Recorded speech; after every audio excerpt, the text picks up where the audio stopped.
प्रश्न झाला, कारण गेल्या 6 महिन्यापासून तुम्हाला आम्ही शोधतोय. पवार साहेब कसले दाढी बिडी, मला वाटलं कुठे हिमालयात वगैरे गेलाय काय म्हटलं. आम्ही शेतकऱ्यांचा प्रश्न विचारायला लागल्यावर दाढी वाढली की काय, मुद्द्यातच बोलणार आहे. साहेब तुम्ही आता आम्हाला उत्तरं दिली पाहिजेत. तुम्ही कारखाना तपासलेला अहवाल आमच्या समोर आहे. तुम्ही काल पोलीस स्टेशनमध्ये सांगायला लागला, आम्हाला कुठं ठरवायला लागलेला साहेब.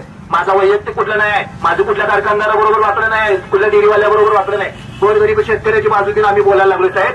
त्यासाठी तुम्हाला विचारायला लागलो. तुम्ही काल सांगताय पोलिसांच्याकडे काय काटा कसा तपासावा भरारी पथकांना, त्याच्याबाबत परिपत्रक नाही, एसओपी नाही आहे. हे एसओपी 2022चं पत्र आहे, नोव्हेंबर 2022चं पत्र. यात तुम्हाला सांगितलेलं होतं काटा कसा तपासायचा. तुम्हाला बरोबर तेवढंच दिसलं नाही. तुमच्याकडे चष्मा कसलाय साहेब, दगडी आहे काय, दिसत नाही तुम्हाला. त्याच्यामध्ये लिहिलेलं आहे कारखाना तपासायला गेल्यावर साहेब. हे साधी गोष्ट नाही. आणि हिने कसा तपासलाय ते पण सांगतो. पहिल्यांदा तुम्ही कसा तपासलाय ते सांगतो. हिने तपासलाय हे समजून चालू. साखर कारखान्याचा वजन काटा आहे, त्याच्यावर ही गाडी आली, त्या गाडीची पावती करून दिलेली कारखान्यानं, ती गाडी बाजूला गेली. ही प्रोसेस झाली. साहेब आले तिथं आणि साहेबांनी इथं कागदात लिहिलेलं आहे, या अहवालामध्ये लिहिलेलं आहे. कसं लिहिलंय तर साहेबांनी तीच गाडी परत आणली, काट्यावर उभा केली. हा किती पावतीवर किती आहे 10 टन आहे, आणि आता ऍक्च्युअल किती आहे 10 टन. जरा काटा बरोबर शिक्का मारून साहेबांनी लगेच तयार करून दिलं. अहो साहेब असं नाही, त्याच्यावर वजन ठेवा, वजन ठेवानी बरोबर 10 टनाला 10 टन येते का नाही बघा ना.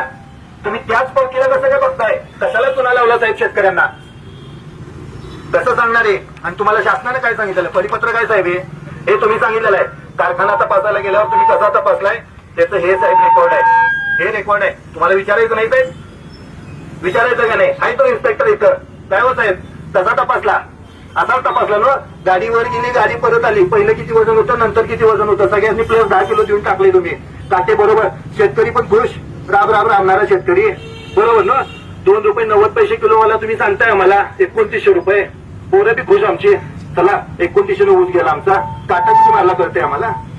मग तुम्हाला सांगितलेलं होतं साहेब ही खरं तर यांच्यावर तुम्ही खटले दाखल करायला पाहिजे. मी मागच्या महिन्यात गेलेलो पण पोलीस स्टेशनला, त्यांच्यावर केसेस झाला. तुम्हाला सांगितलेलं साहेब, ऐका साहेब हे सांगतो ना, हीच पद्धत केली ना साहेब, ह्याच्यावर काय करायला पाहिजे, मारतील ना लोक.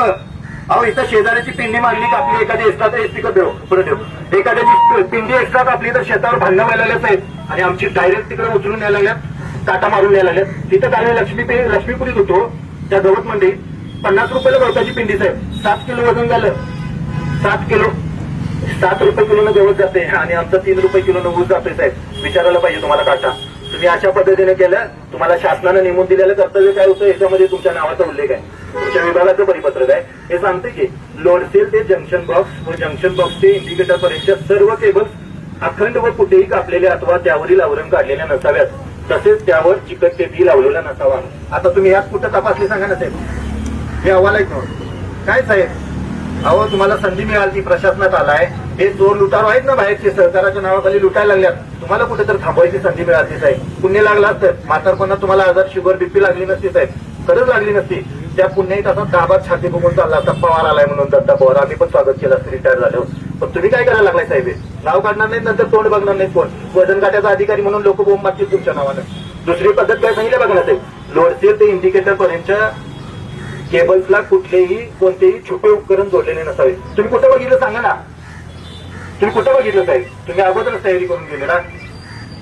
तिसरं सांगितलं आयटी किट मॉडेल अप्रुव्हल असलेल्या वाहन काट्याचं संगणक प्रणाली उपलब्ध असावी साहेब, बरोबर ना. ते तुम्ही रद्द करून घेतला, बरोबर रद्द केलं नव्हते. बोलू देत उत्तर देणार की तिने आता त्या साहेब हे सांगा ना. जो काटा कसा तपासला जाईल, हा ही गाडीवर वजन काट्यावर आणली, गाडीचं वजन झालं तिथं काय असेल ते 72 किलो झालं, परत आणली आणि मग वजन काट्याचा अधिकारी आला. चाल मी वजन काट्याचा इन्स्पेक्टर आलोय, अधिकारी आलोय भरारी पथक म्हणून, चल तपास. मग परत मला उभा करताय आणि मग काट्याचं काय, काटा बरोबर आहे का कसं कोण बघणार साहेब. हा सेम त्या 5 पद्धती सांगितलेल्या होत्या यातनी, 1 ते 4 पद्धती. हे बरोबर हिरी गुंडाळून ठेवलेलं आहे. हे सुद्धा आम्ही काढलं कसं, कलेक्टरांनी भरारी पथक नेमायला आदेश काढलेला आहे, तो भरारी पथकाचा आदेश काढला, त्याच्यात एक परिपत्रकाचा उल्लेख लिहिलाय. भरारी पथकानं काम कसं करायचं तर ह्या अमुक एसओपी प्रमाणे काम करायचं, परिपत्रकाप्रमाणे. ही सगळी कागद काढायला आम्हाला 6 महिन्यांनी. यांच्यानंतर लक्षात आलं की कागद दिली की गावतोय, आम्हाला कागद द्यायची नाही, प्रश्नाला उत्तर द्यायचं नाही, भेटायचं नाही, मस्तपैकी आपला कारभार, आम्हाला डिपार्टमेंट, आम्ही या डिपार्टमेंटचं बाप आहे, आम्हाला कोण विचारतोय, कुठला शेतकरी कुठली संघटना गेली उडात, अशी भावना तुमची झालेली आहे साहेब.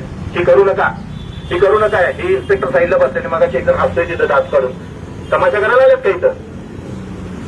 आम्हाला पण माणूस घ्यायचा आहे. आम्ही गोरगरिबासाठी 7 वर्ष झाली 8 वर्ष झाली तुमच्या विभागात येतोय फक्त दूध डेअरींच्यासाठी. मी तुम्हाला 10 वेळा म्हटलेलं साहेब दूध डेअरीचं काटा बदलून द्या. आम्ही बोलत नाही काय तसं काय दुधाच्या काट्याबाबत पण आहे. हे दुधाचाच काटा आहे. सांगा कसा सेट करून देऊ. किती किलो वजन साहेब तुमचं वजन कमी करायचं काय गावडी साहेब मी लगेच करून देतो. 50-55 तुम्ही सांगशील तेवढं करून देतो. इथल्या इथं करायला येते. हे एक नाही कुठल्या बी डेअरीत जायचं. जर मला इथं करायला येतं तर डेअरीवाला रोज काय करतोय आणि शिव मात्र बाबा निवांत काय नाही माझ्याकडे तक्रार दिली. अरे परिपत्रक तुझ्या विभागाला काढलेलं आहे बाबा. त्या परिपत्रकाची अंमलबजावणी करायला का दुसरं कोण येणार आहे काय? मटन मार्केट मधलं घातली जाणार आहे. तुम्ही जायला पाहिजे ना. मानाखाली घालून उभारताय जाऊन काट बदलून कायदा तुमच्या डिपार्टमेंटने केलता. म्हणायला पाहिजे होता अधिकार आहेत मला. गोरगरिबाचं खाऊ देणार नाही माझा विभाग आहे आम्ही करून घेणार. का गेला नाही काटा बघितला तरी तुम्ही परत येताय. जप्त कर म्हटलं तर जप्त करायला तयार होत नाही तुम्ही. तिथं आला की त्याच्याकडनं 2-5 हजार रुपये घेऊन त्याला मिटून परत पाठवून देताय. काय करतोय शेतकरी? ही सगळी शेतकऱ्याची पोर आहेत. आधी का धरून आणलेलं नाही. पुढच्या वेळेला 100 आणि मान हलवण्याची गोष्ट आहे साहेब. त्यांना हे साखर कारखान्यांचं असंच केलं तुम्ही. दुधाच्या बाबतीत आहे साहेब नाही ना. दुधाच्या बाबतीत साहेब ह्या माणसांच्या चुकीमुळे नाही तिने सांगू देत ना. ह्या माणसांच्या ह्या माणसांच्या चुकीमुळे तिने उत्तर दिले. आम्ही उत्तर मागायला आलो. बोलायला काय झालं? एक जण बोलतो साहेब उत्तर दिले. पवार साहेब हे साखर कारखान्यांचं काटा तपासताना तुम्ही सगळा घोळ केलेला आहे. आम्ही हे नियंत्रकाच्या नावाने तुम्हाला पत्र द्यायला लागलो. एक पत्र तुमचं तिकडे पेंडिंग होतं. तुम्ही ह्या पत्रांची तात्काळ दखल घेऊन तिकडे वरती पोहोचवायला पाहिजे. दुसरा मुद्दा साखर कारखान्यांचं काटा तपासायला वार्षिक पडताळणी करताना साहेब शिव जरी काटा तपासायचा असला 100 किलोचा काटा आहे 50 किलो वजन ठेवायला लागते साहेब बरोबर ना. 50% वजन क्षमतेपेक्षा. साखर कारखान्याचा 100 टनाचा काटा आहे त्याला 50 टन वजन आणलं कुठलं तुम्ही दरवर्षी पडताळणी करताना? उत्तर द्या आम्हाला. कागदावरची उत्तर तुम्ही ह्याची माहिती आहे कागदात फिरवायचं उत्तरच द्यायची नाही. 50 टन वजन आणलं कुठलं ती सोडून दे. वार्षिक पडताळणी करताना तुम्ही 50% वजन आणली कुठलं? 30-40-50 टन वजन पाहिजे तुम्हाला. 50-60-80 टनाचा आणि 100 टनाचा काटा आहे. तुम्ही 50 टन वजन आणताय कुठं साहेब? हे मर्जीप्रमाणे आम्हाला आम्ही आता बोलताना थोडंसं वाटायला लागले. हे आपल्या मर्जीप्रमाणे काटे ओकेच म्हणून द्यायला लागलं. काटे ओकेच म्हणून द्यायला लागलं ना. ह्यांच्या पाकिटामुळे गरीब मरतो ना साहेब. आम्ही कसं ह्यांचं प्रमाणपत्र आलं की काटा अधिकृत, ह्यांचं प्रमाणपत्र आलं की काटा चोख आणि शेतकऱ्यानं काय करायचं? आत्महत्या करायची पवार साहेब हे काय तुम्ही सांगा ना. साखर कारखान्यांचं वजन काट वार्षिक पडताळणी करताना 50% वजन आणली कुठनं तुम्ही? मानक वजन पाहिजे तुमच्याकडे. मानक वजन वापरायचा नियम आहे. मग तुम्ही दरवर्षी कसं काय देताय गंडवून? तुम्ही सरकारला गंडवता, शेतकऱ्याला गंडवता, भांडवलदारांचे फक्त तुम्ही दलाली करता काय? कुठनं आणली वजन? उत्तर आहे का तुमच्याकडे? उत्तर असतील तर द्या आम्हाला. प्रवक्ता नेमून द्या. आणि दुधाच्या बाबतीत साहेब अहो दुधाच्या बाबतीत मी हायकोर्ट पर्यंत जाऊन बसलो साहेब. काय असे वाटतंय यांच्यासाठी 7 वर्ष या विभागाला मी माझ्या आयुष्याचा अनमोल वेळ वाया घालवला. पोट तिडकीने आता बोलायला हवं त्यासाठी मला आंदोलन करायची गरजच लागली नसती. अहो नियमाप्रमाणे हिनी प्रमाणपत्र जे आहे साखर ज्या वजन काट्यांची आता हे काटा 10 ग्रॅम अॅक्युरेसीचा आहे. डेअरी मधला काटा तो 100 ग्रॅमचा आहे. प्रमाणपत्र 10 ग्रॅमचं दिलेलं ऍक्च्युअली काटा 100 ग्रॅमचा. आणि कुणीही कसं त्याला कन्वर्ट करू शकतोय. त्या बिचाराला इथं बसलाय एवढा शासनाचा पगार घेतोय, शासनाचा निधी वेगवेगळा करण्यासाठी घेतोय. ग्राहक संरक्षण नावाचं तुमच्या हातात भांडवल दिलेलं आहे, मोठं काम दिलेलं आहे. तुम्ही साधं शेतकऱ्यांना आजपर्यंत एवढ्या वर्षात तुम्ही सांगू शकला नाही 1 किलो म्हणजे लिटरमध्ये किती, 1 किलो म्हणजे लिटरमध्ये किती सांगू शकला नाही. आणि तो बिचारा राबतोय. बायकोला, पोराला, म्हातारीला शेतात नेतोय, वैरणी काढायला लावतोय आणि चल पोरग्याला आमची जा तू डेअरीत जाऊन जायचं किटली वाटायची. बाकीचा तुमचं वार्षिक पाकिट पोचलं तुम्ही शांत झाला. पण तो दर महिन्याला मरायला लागलाय की साहेब? दररोज मरायला लागलाय. अहो एवढं दूध सांडलं की नाही? एवढं वाटीतनं पोरानं पिताना आजी असू दे, आजा असू दे, बाबा असू दे, फाट पाटीत मारतात का? सांडून चालत नाही. आणि आमचं 100 मिलीनं तुम्ही लिटरला मारता. त्याचं बोलायचं नाही का साहेब? ह्याचा दाब कुणाला विचारायचा? तुम्ही 7-8 टोनगे सरळ झाला की बाकी सगळी सरळ होतील साहेब. तुम्ही घ्या हातात, कायदा हातात घ्या साहेब. तुम्हाला लागली तर तुमच्या ह्यातनी आम्ही 50 वेळा म्हटलं साहेब. तुम्हाला कुठं भीती? जे आम्हाला अगोदर सांगतात आम्ही यांच्याबरोबर वैरी नाही. तुम्ही हे पोलीस आज बोलवायला नको पाहिजे होता. तुम्ही म्हणताय कारवाईला गेले आमच्यावर डेअरीवाले हल्ले करतील. जावा ना त्यावेळेला पोलीस घेऊन कोण हल्ला करतो बघूया की. कशाला सोंग घेता राव? कशाला सोंग घेता? सांगा ना. डेअरीच्या वजन काट्यांना 10 ग्रॅमच्या काट्याला 100 ग्रॅमच्या काट्याला 10 ग्रॅमचं प्रमाणपत्र देऊन दिखावा करून टाकला. सगळं दुरुस्तकांच्या हातात कारभारींचा पाहिजे तसं शेत होत्या. सगळं आता जिथं काटा घालवाल तिथे तुम्हाला सोडणार नाही साहेब. जाग्यावर पळत दिवस असू दे तर रात्र असू दे माणसं पळत आली पाहिजेत. गाड्या नाहीत असं सांगायचं नाही. माणसं आली पाहिजे जाग्यावर.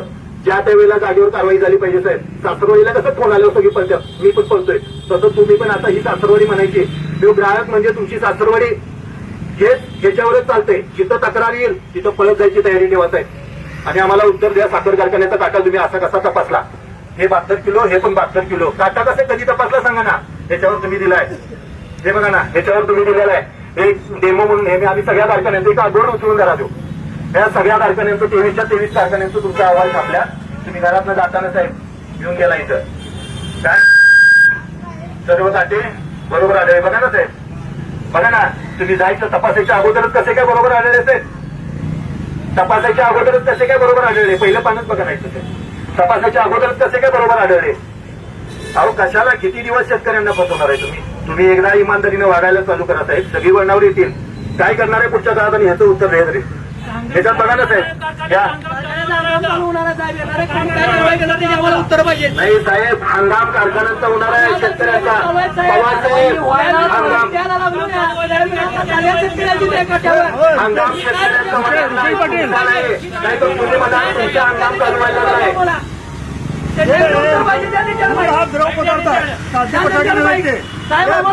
आपल्या भागातील बातम्यांसाठी संपर्क राहुल गुरव 96 89 32 25 03. चला तर मग आजच संपर्क साधा आपल्या भागातील बातम्यांसाठी.